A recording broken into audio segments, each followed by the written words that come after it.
District से मैं belong करता हूं। तो आपको मैं नमन वंदन इसलिए कर रहा हूं कि सर आपने बहुत अच्छा मुद्दा उठाया, एक प्लेटफॉर्म दिया, और एक अच्छा मुद्दा यह भी रहा कि इसमें जितने भी लोग हैं सहारा इंडिया में, जितने काम करने वाले कार्यकर्ता हो, निवेशक हो, या इसके अलावा भी बाहर के लोग हो जो इस मैटर को समझना चाहते हैं, इन सबके लिए आपने एक द्वार खोल के रखा है और एक बहुत अच्छा शानदार मौका आपने दिया कि हम लोग अपनी बातों को आप तक पहुंचा सकते हैं, चाहे प्रबंधन की बात हो। क्योंकि देखिए, एक चीज को मैं जरूर कहूंगा कि 1978 से लेकर 2024 आज टिल डेट तक मैं अपने कार्यालय से बात कर रहा हूं सर, और मेरा कार्यालय खुला है। मैं सहारा इंडिया के फ्रेंचाइजी कार्यालय से बात कर रहा हूं, मेरा कार्यालय खुला है, आप देख सकते हो। और ये भी बात है कि 5,500 कार्यालयों में से कुछ कार्यालय बंद है, कुछ कार्यालय आज भी शुरू है। तो बात यहां पर यह आ रही है कि 40-45 साल से अगर कोई कार्यकर्ता एक जमा करता तो 2 मिनट के वो लिए निवेशक है, उसके लिए इंटरेस्ट है और उसके लिए सारे व्यवस्था है, बट एक कार्यकर्ता जो काम कर रहा है आज उसकी रोजी रोटी के ऊपर से बहुत बड़ा संकट आया है। और ये संकट आज से नहीं, 2012 से लेकर 2024 आज 12 साल पूरे हो गए। 12 साल में ना न्याय प्रणाली को इसकी कोई चिंता सताई, ना विरोध में बैठा हुआ सेबी, ये सेबी वालों की अगर 6 महीने की सैलरी रुक जाए तो उनको नानी याद आती थी या आ जाएगी।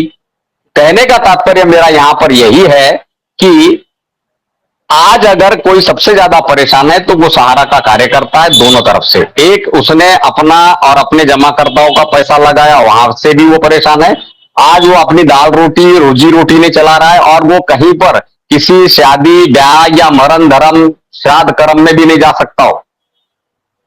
और मैं सहारा इंडिया को भी नमन वंदन करता हूं कि 45 साल से इस तरह से प्राइवेट सेक्शन में रहना और अपने कार्यालय को भी चालू रखना, इस विवाद को भी झेलना, 15,000 करोड़ रुपए वहां जमा भी करना इतनी आसान बात नहीं है। ये कई संस्थान आपने देखे होंगे आदरणीय सर, कई संस्थान ऐसे हैं जो पैसा जमा हुआ, उनकी प्रॉपर्टियां जमा हुई, संपत्ति जमा हुई, आज तक उनका पता नहीं है। यही से भी हमारा नियामक, ना उनका कोई जांच किया, ना कोई संपत्ति बेचा, ना निवेशकों को पैसा लौटाया। तो यहां पर केवल सहारा दोषी नहीं है, सहारा दोषी इसलिए था कि उसके ऊपर जिस तरह का लॉकिंग लगाया गया, जिस तरह का आज देखा जाए, आज वो लॉकिंग खुला है कि कहीं ना कहीं वो ज्वाइंट वेंचर में जा सकता है, कहीं ना कोई निवेशक आ सकता है। आज मैं आपके साथ अगर किसी प्रॉपर्टी की डील कर रहा हूं और मेरी प्रॉपर्टी मान के चलिए कोर्ट के दायरे में है, तो ऐसे परिस्थिति में क्या उसको आप खरीद पाएंगे? क्या आप मेरे साथ डील करोगे? ये बात जो अभी आपने शुरू से जो 10 मिनट का जो आपने बहुत अच्छी तरीके से मंथन किया, इन सब बिंदुओं पे चर्चा करनी चाहिए थी। 5,120 करोड़ रुपया जिस दिन दिया था उसी दिन से पैसा लौटाने की प्रक्रिया शुरू कर देनी चाहिए थी, उसी दिन से। और ये आप यहां उपस्थित सभी लोगों को पता है कि सबसे पहले 5,120 करोड़ रुपए को दिया गया है, एक पहला चेक दिया। और इतनी बड़ी राशि जमा करने वाला पूरे हिंदुस्तान में सहारा इंडिया ही एकमात्र ऐसा संस्थान है जिसने एक झटके में 5,120 करोड़ रुपए का चेक दिया था। और वो भी कहा था कि 95% लोगों का पैसा हमने दिया है और जो भी शेष है या उसके ऊपर ब्याज भी बनता है तो आप लीजिए। तो वो होता है, अगर आपको देना है, आपको किसी तरह से आपको आगे चलाना है, नहीं चलाना ये बात नहीं, आपके मंशा अगर सही होती, निवेशकों का पैसा आपको सही मायने में देना होता तो वो पैसा उसी समय देना शुरू हो जाता। बट आदेश मानते हैं कि सुप्रीम कोर्ट ने आदेश दिया 24-25 हजार करोड़ रुपए आपको जमा कराना है, लेकिन ये जरूरी नहीं है महोदय कि 25,000 करोड़ जब जमा होगा तब दिया जाएगा। भाई आपके पास पैसा था, आपने देना शुरू कर देना चाहिए, एक व्यवस्था बनानी चाहिए थी। व्यवस्था तो सब कुछ आपके हाथ में थी, सारा न्यायिक तंत्र आपके पास था, आप एक देश की बड़ी नियामक संस्थान हो, अकेली एक वे ऐसी सेबी रजिस्टर्ड संस्था है जिसमें आज पूरा शेयर मार्केट वो चलाती है। हजारों लाखों करोड़ रुपया एक उनके, जैसा कल आप देख रहे होंगे माननीय आदरणीय माधवी बुच के ऊपर एक छोटा सा एक क्या कहेंगे उसको, जांच की प्रक्रिया की बात हुई तो 1100 पॉइंट मार्केट गिरा, 2.5 लाख से 3 लाख करोड़ का नुकसान हुआ। उसके जिम्मेदार कौन है? कोई सवाल नहीं कर सकते हम लोग। हाँ, हम घूमे एक ही जगह, सहारा इंडिया ठीक है, सहारा इंडिया का जो मैटर चल रहा है मैं हम 2 मिनट के लिए उसको बाजू में रखें, लेकिन आपकी जिम्मेदारी क्या है? आप एक नियामक हो, नियामक का पहला प्रथम कर्तव्य है कि आप जो भी सोचेंगे वो निवेशकों के हितों के लिए सोचें। आपकी पहली जिम्मेदारी है। ठीक है, हम अगर सहारा इंडिया 2 मिनट के लिए अगर डिफॉल्टर है, उसने कोई प्रॉब्लम क्रिएट किया है, उसमें उसके आपके नजर में ऐसा लगता है कि ये दोषी है, तो वो एक अलग चीज है। दोषी है तो उसको आप पेनल्टी करिए।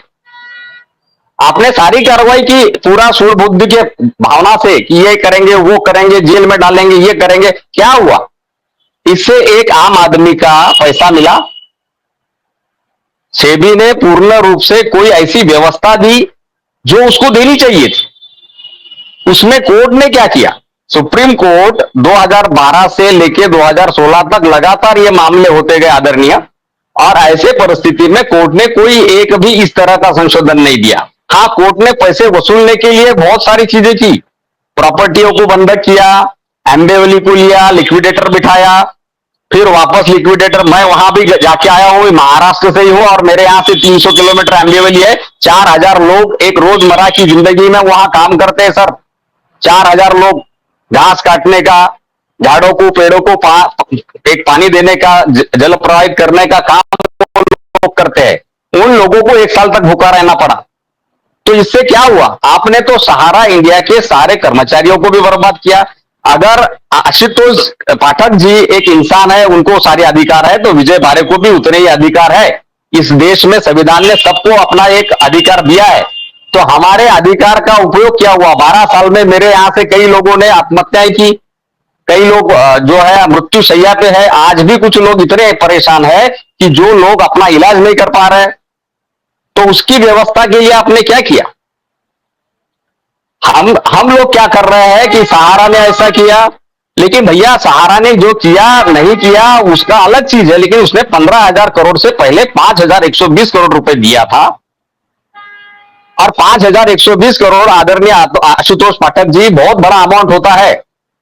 आपको अच्छे से पता होगा कि अनिल अंबानी साहब के 5,000 करोड़ के लिए ही पूरा कंपनी को जो है उनको क्या करना पड़ा, क्या नहीं, आप सब जानते हैं इस चीज को। एक बहुत बड़ी राशि होती है, और कई हजारों, करोड़ों, लाखों लोगों का भला हो सकता है। आज जो पोर्टल कर रहा है सहकारिता में आके, वो चीज उस समय भी हो सकती थी। अच्छा, दूसरा विषय यहां पर यह है कि जो संस्था आरएनबीसी के एक्ट में काम की है, और उसने 72,000 करोड़ से अधिक का भुगतान 2006-7 में किया, इतनी अनुभवी संस्था के ऊपर आपका ट्रस्ट नहीं है? क्यों? आपका मकसद यह था कि भैया आपने जिस जमाकर्ताओं का पैसा लाया, आप और हम मिलकर प्रयास करते कि उस जमाकर्ता तक हम पैसा पहुंचाएंगे। लेकिन कहने का तात्पर्य इतना ही है कि इस जो भी आज हम लगभग 12 साल से इसमें लगातार प्रयास कर रहे, राहत तो आज मिली सर हमें। सहारा इंडिया को राहत आज मिली कि उसको कम से कम ये अधिकार मिला कि वो ज्वाइंट वेंचर में जा सकता है, वो अपने प्रॉपर्टी का डील कर सकता है। और संस्था को अगर देना नहीं रहा होता, तो आप, मुझे बोलना उचित नहीं होगा,